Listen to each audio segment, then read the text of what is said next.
আজি খুব ভাল লগা মুহূৰ্ত আমি ধনশ্ৰী সমষ্টিৰ পোহৰাবাৰী প্ৰাইমাৰী অন্তৰ্গত চিদাখোৱা গাঁৱত আজি ইয়াত ইফতাৰৰ লগতে জইনিং কাৰ্যসূচী আছিল। খুব সুন্দৰকৈ আমি ইফতাৰ কৰিলোঁ আৰু আপোনাৰ যোগেদি মই আমাৰ ধনশ্ৰীবাসী লগতে গোটেই BTC-বাসী সকলোকে মই ৰমজান মাহৰ শুভেচ্ছা জ্ঞাপন কৰিছোঁ। তো আজি ইফতাৰৰ পিছত এইখন গাঁৱৰ পৰা প্ৰায় উদীয়মান 150তকৈ অধিক যুৱকসকলে আজি BPF দলত যোগদান কৰিছে। এনে চিদাখোৱা গাঁও BPFৰ লগত খুব ভাল সম্পৰ্ক আছে। আগে পিছে আমাৰ যিমানখিনি ইলেকশ্যন এই ইলেকশ্যনবিলাকত চিদাখোৱা গাঁৱে আমাক যথেষ্ট সহায় কৰে। তো আজি যেহেতু আৰু উদীয়মান এই 150জন যুৱকে যেহেতু আমাৰ লগত যোগদান হ'ল আৰু মই ভাবিছোঁ আৰু এই চিদাখোৱা গাঁৱত আৰু আমাৰ শক্তিটো বহুত মজবুত হ'ব আৰু মই ভাবোঁ বেলেগ দলে ইয়াত আৰু আমাৰ লগত কোনো কম্পিটিশ্যনত আৰু নাহে আৰু মইতো ভাবোঁ কি জানি অন্য দলবিলাক চিদাখোৱা গাঁৱত বোধহয় এটা সময়ত শেষ হৈ যাব। তো খুবেই ভাল লাগিছে।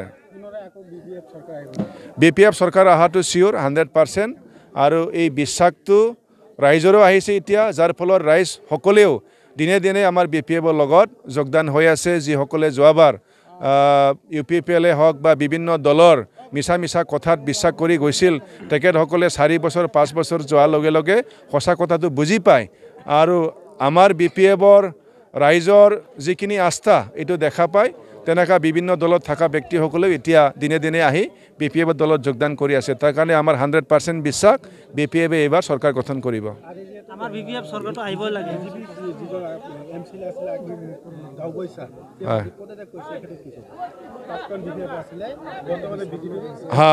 মই দেখিছোঁ আজি ভিতৰীয়া কথা মই নাজানো, কিন্তু আমি ওপৰা-ওপৰিকৈ চালে এইটো আমাৰ BPFৰ কাৰণে ভাল খবৰ বুলি ক'ব লাগিব। যিজন ব্যক্তিয়ে BPFৰ পৰা যিকি BPF এৰি BJPত গৈছিল, কিন্তু আজি তেখেতক মই পদত্যাগ কৰা দেখা পাইছোঁ।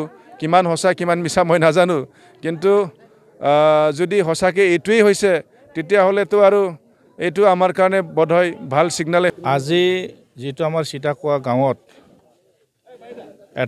এটা সুন্দৰ আমাৰ অনুষ্ঠান হৈ গ'ল। এইটো হৈ গ'ল আমাৰ সকলো একৰাবাসী চিদাখোৱাবাসী ৰাইজৰ লগত মই ইফতাৰ কৰিছোঁ। সেই ইফতাৰ কৰাৰ পিছত যিটো চিদাখোৱা গাঁৱৰ যুৱকসকলে BPFৰ প্ৰতি এটা বিশ্বাস আৰু আস্থা ৰাখি যিটো আজি জইনিং হ'ল, এইটো আৰু ইয়াৰ কাৰণে আমাৰ কাৰণে খুব ভাল বুলি আমি ক'ব লাগিব।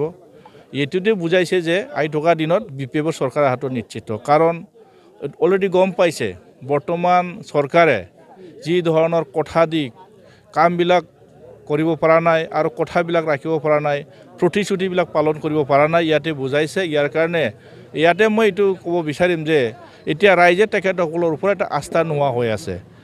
এইটোৱে বুজায় যে অকল আমাৰ চিদাখোৱা গাঁৱত নহয়, বিভিন্ন জেগাবিলাকত দেখি আছোঁ, আপোনালোকে নিশ্চয় ছ'চিয়েল মিডিয়াত দেখিছে। মোৰ সমষ্টিৰ ভিতৰতে বিভিন্ন গাঁৱত মই গৈছোঁ, বিভিন্ন গাঁৱৰ ৰাইজৰ লগত মই কথা পাতিছোঁ, মত বিনিময় কৰিছোঁ। এটা কথা কৈ আছে যে বৰ্তমান চৰকাৰে আজিলৈকে অঞ্চলবাসী ৰাইজক যিটো প্ৰতিশ্ৰুতি দিছিলে, সেই প্ৰতিশ্ৰুতিবিলাক এতিয়ালৈকে পালন কৰিব পৰা নাই। ইয়াৰ কাৰণে ৰাইজে তেখেতসকলৰ ওপৰত হতভম্ব হৈছে, যাৰ কাৰণে দলে বলে আহি আমাৰ BPF দলৰ লগত যোগদান হৈ আছে।